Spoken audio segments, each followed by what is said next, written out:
Hey everyone.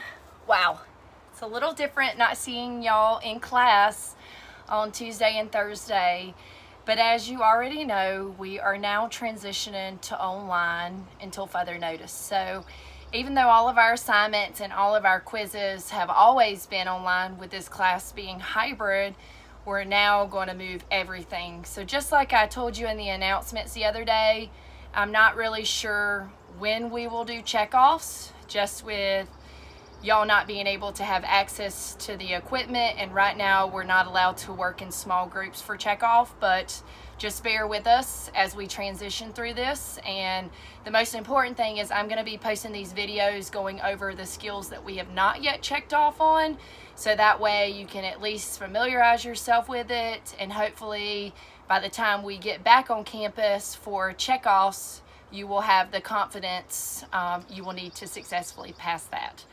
So right before we went on spring break, we were working with infant CPR, so that is something that we still need to get checked off on. But moving forward, we're going to talk about AED. So I'm going to go over adult, child, and infant AED.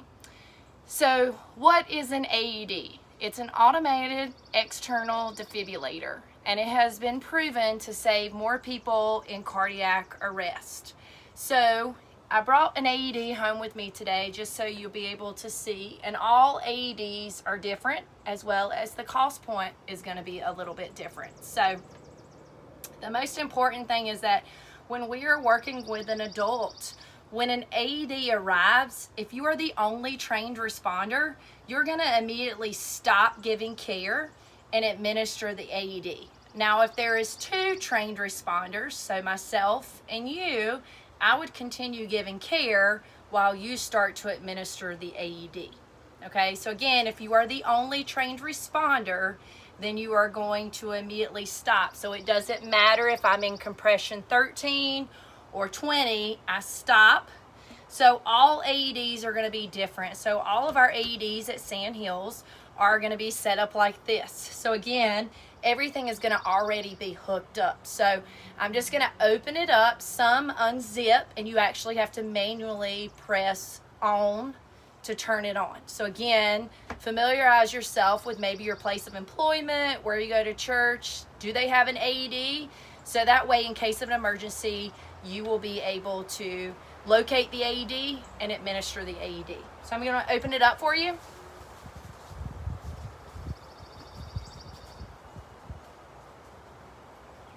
Tear open package and remove pads. Tear open package. So this AED is already connected, and obviously this is a trainer.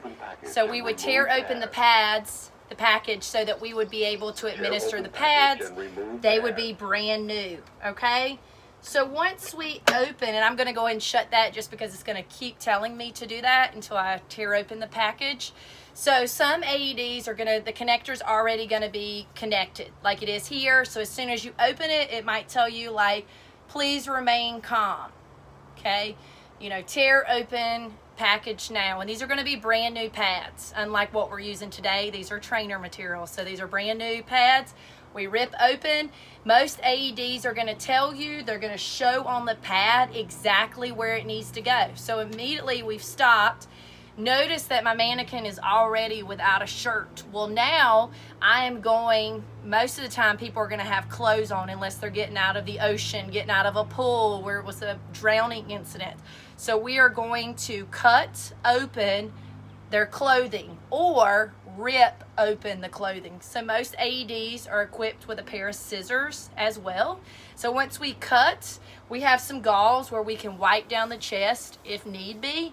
And you're going to apply the pads upper right, lower left. Again, upper right, lower left. Okay, so if you're doing it on yourself, upper right, lower left. Okay, so you can practice that at home. So again, you can see on your pads, so this one's going to go upper right, and this one's going to go lower left. Okay? So once I get the pads on, the most important thing is to make sure it's going to tell me analyzing heart rhythm. Please do not touch the patient. So I want to make sure and hold my arms out. It's analyzing, but you also want to make sure that you're not touching the patient as you're telling other people to stand clear. So stand clear. It's going to walk you through. It might say, you know, analyzing heart rhythm, please do not touch the patient. Shock needed, please press the shock button now. So you will notice inside here was a heart with a lightning bolt. It's going to beep until you press it if needed. And an AED is not going to shock someone that does not need to be shocked. It might tell you no shock needed. And then it might say, if needed, begin CPR. So you're going to check for breathing. They're breathing, I stay in that ready position. If not, I start with CPR, okay? And again, I can do CPR with the pad still on. And just like we practice in class, you're going to do 5 cycles or 2 minutes of care, and the AED is going to reanalyze. So you don't have to worry about counting, am I on cycle 3, am I on cycle 5? It's going to say, analyzing heart rhythm, please do not touch the patient. And you continue to do that until one of the reasons as to why we would stop giving care, okay? So again, this is all for if you are only one trained responder. And again, if there's 2 of us, one of you will continue with CPR as the other person starts to administer the pads. When that second pad gets on, both of your arms should go out because it's analyzing, please do not touch the patient, okay? So that is for adult. So again, when we get to child, so moving on to child, just like normal, you go through all your steps. Once you get to the AED, again, if you're the only trained responder, then you're going to immediately stop, be able to administer the care with the AED. So you can use an adult AED on a child, but most AEDs are equipped with pediatric pads. So you can use pediatric pads, which are going to be smaller. The electrical shock is not as much, but you can only use pediatric pads on children 8 or less, weighing 55 pounds or less. So again, if you don't have pediatric pads in the back, then you're going to use an adult AED, okay? And again, you cut the shirt, wipe down the chest if need be, place the pads upper right, lower left, analyzing heart rhythm, please do not touch the patient. And again, you go through all the steps. If the child needs to be shocked, it will tell you. If it does not need to be shocked, it will tell you. And then it's going to tell you, if needed, begin CPR, or begin CPR and you're in ready position doing your 2 minutes, 5 cycles of care until the AED reanalyzes, and you keep doing this until one of the reasons as to why we'd stop giving care. Something else to pay attention with a child. So remember, I'm using an adult mannequin right now just because I don't have a child. But remember that a lot of times we're thinking of, you know, less than 12 to 1. And so what we're thinking of, their body frame's going to be a little bit smaller. So as I go to place this upper right, lower left, and I notice that my pads, and I'm going to turn this just a little bit so you can see, they risk touching. So they're touching right now. What I want to do is, again, support the head and neck, roll toward me, cut the back of the shirt, wipe down, take one of your pads, okay, put it in between the shoulder blades, put them back down, again, cut the front, wipe it down, center of the chest. So again, on a child, that is the way you will place if the pads risk touching, okay? If you can put them regular without them touching, upper right, lower left, you put it just like you do for an adult. But if they risk touching, you're going to put one in the center, support the head and neck, cut the back of the shirt, wipe it down, center of the shoulder blades, okay? So again, pay attention to the AED that you are close to. So whether that's at church, whether it's at your work or place of employment, does your AED equipped with just adult pads or pediatric pads as well? So pay attention to that, okay? And for an infant, we're only going to be able to put it in the center of the chest, support the head and neck, and put it in between the center of the shoulder blades, okay? So that is your only option for an infant because, again, their body is so small, you're not going to be able to put upper right and lower left. I'm going to try to turn my video as I have an infant right here. Please excuse me while I do this. Perfect. So I already have the infant up on a bench. Let me move this right here. So again, I'm going to cut the front, support the head and neck. I'm going to cut the back, take one of the pads, put it in between the back of the shoulder blades, and again, put the pad in the center of the chest right there. I'll turn that up just a little bit so you can see the infant. Okay. And something to think about. So as we begin class, I've always told you after we check the scene and we identify ourselves and our level of training that we have told, whether it's a parent or guardian, whether it's been your partner, to call 911 and get an AED. And as you get ready to familiarize yourself through this video with adult, child, and infant, you will be taking an adult quiz. And one of the questions is, you know, where are the AEDs located on campus? And I understand that this is a question that you may or may not be able to answer if you were not able to locate those before we went home with this unexpected break. So just start thinking about, where do you work at? Where do you go to church if you do, or what you do that you might be close to an AED? So I know when my daughter started school, it was very important to, and I've told y'all this, like, is her teacher certified? Is there an AED on campus? You know, at our church, is there one available as well? And that's just so in case of an emergency, whether it's myself or someone else, the faster that we can locate those things and give that type of description, the faster we're going to be able to give help as well as activate EMS.